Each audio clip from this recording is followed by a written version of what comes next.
Been a rough day today with my MS. It's been a bad day. You have them.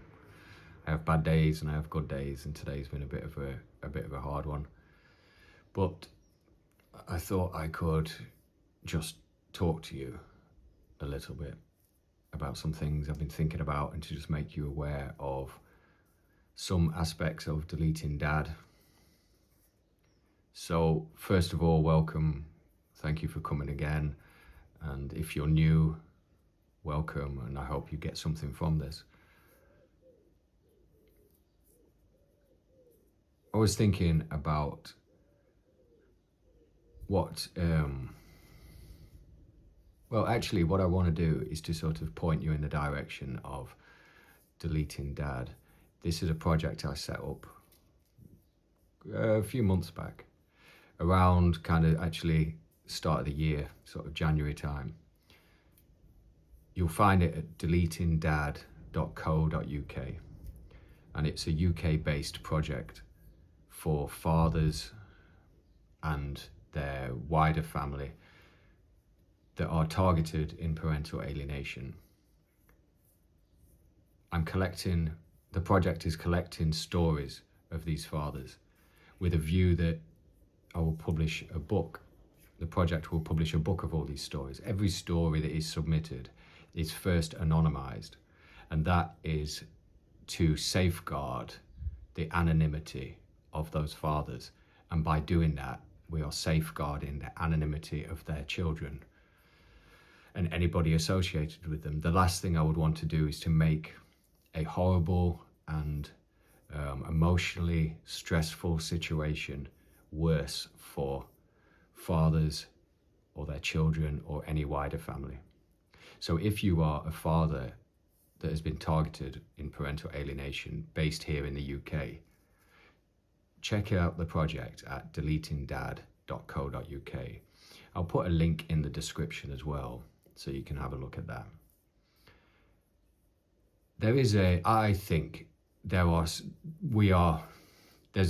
The system which is behind all of this is beginning to creak.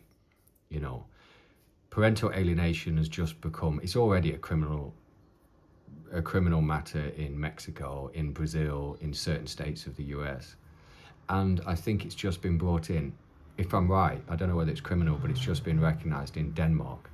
So these things are coming closer to us, you know, and there is more and more talk about this phenomenon, this psychological child, I don't know what you can say on YouTube, you have to, change your language, but you know what I mean. This psychological, harm, and the harm is on you fathers too. So what was it all about? When I first realized what was happening to me and I'm living through it, I just got this drive I needed to do something. I've got to do something. And reaching out to fathers, and to collect their stories, there's a catharsis in writing something down. There is a community that we can build on this channel, which has come later than the start of this project, but it's all part of the same thing. So we can build a community, a supportive community. And this is what we all need in life. And I think that statistics are showing that they're really struggling with this. We're all really struggling. There's 14 men every day in this little country that unalive themselves. That's shocking. That's so sad. So I thought I had to do something. And I think a book, a hard copy book that can be given to schools, it can be given to libraries, and it can be given to people working in children and families. Any family law. I think that a book has sort of gravitas, really, where comments, while I love your comments and I want to keep seeing those, and hopefully you get something from writing these things down.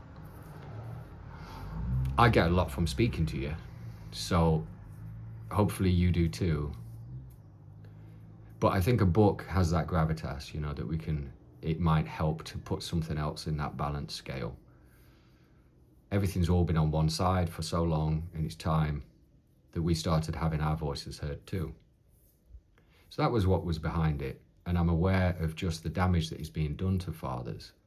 And mothers are the majority of alienating parents. I get a lot of crap from, feminists or, whatever you want to say. I get a lot of that. I don't care. And it is true. It is true that it is a system which is skewed onto one side. So in its genesis, I had this drive that I had to do something. I had to help people, And my idea was this Deleting Dad project was the start of it. My idea was that even if I could only save one dad,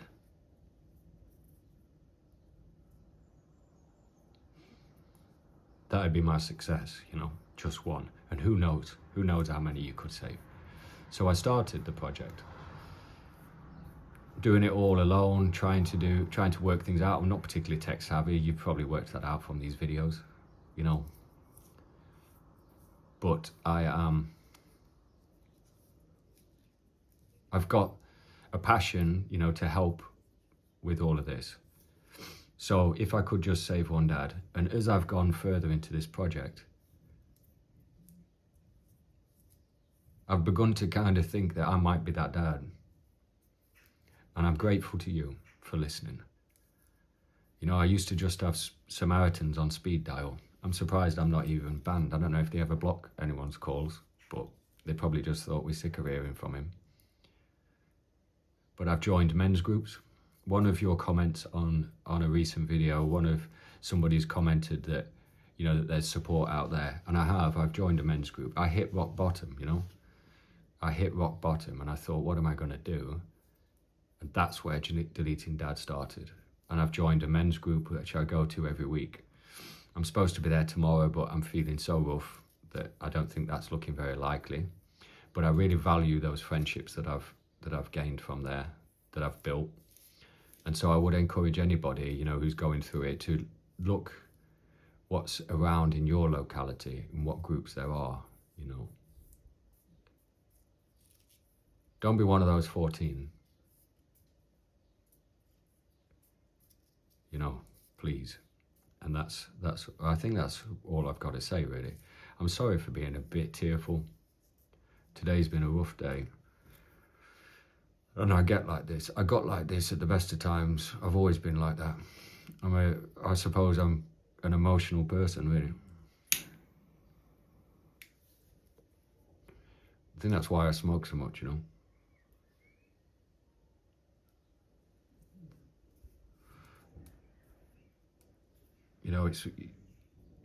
I don't know, look, this project has brought me so much stuff, and talking to you has brought me so much stuff. Going to my men's group has brought me a community and people that will genuinely help you, And so I would say to anybody, when you hit rock bottom, you don't give up and you carry on, because there's always another day and things can get better. Even when my MS is really shit, then it's one of those horrible conditions, and it is awful. And I try not to feel sorry for myself about it, but it is one of those horrible conditions. But tomorrow could be better.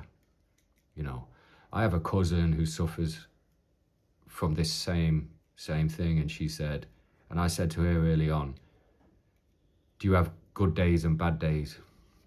And she said, I have good hours and bad hours. And, I have good hours and bad hours. So it's been a bit rough, and I'm sure it will get better. It won't always stay rough.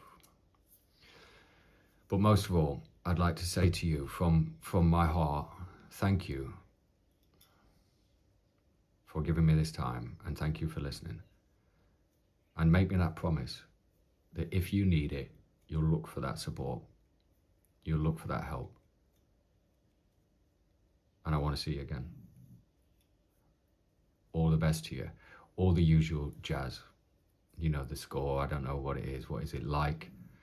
Subscribe, comment. I read all your comments. I love that. I don't get that many because it's still a growing channel. But I read everyone and I'll comment on them. I'll respond to them. And they mean a lot to me. They mean an awful lot to me. You know, and one other thing I'd like to say about this project, you know, yeah, I think I am the father that this project might well save. But also, I'm leaving a legacy which is on the internet. You know, every one of these videos, that my daughter will see it, and she'll read that, and she'll see it. And my son, who I still see, you know, every other weekend, but at least they can say, hey, there's my dad. You know, I've had a wonderful half term with my son, and maybe this is why it's a bit tearful today, because whenever I always find when I've had, you know, a weekend or a time with my kids, when they were both of them, it used to come, you know, it would always be, my mood would drop so badly after they've gone. You have to readjust to these things.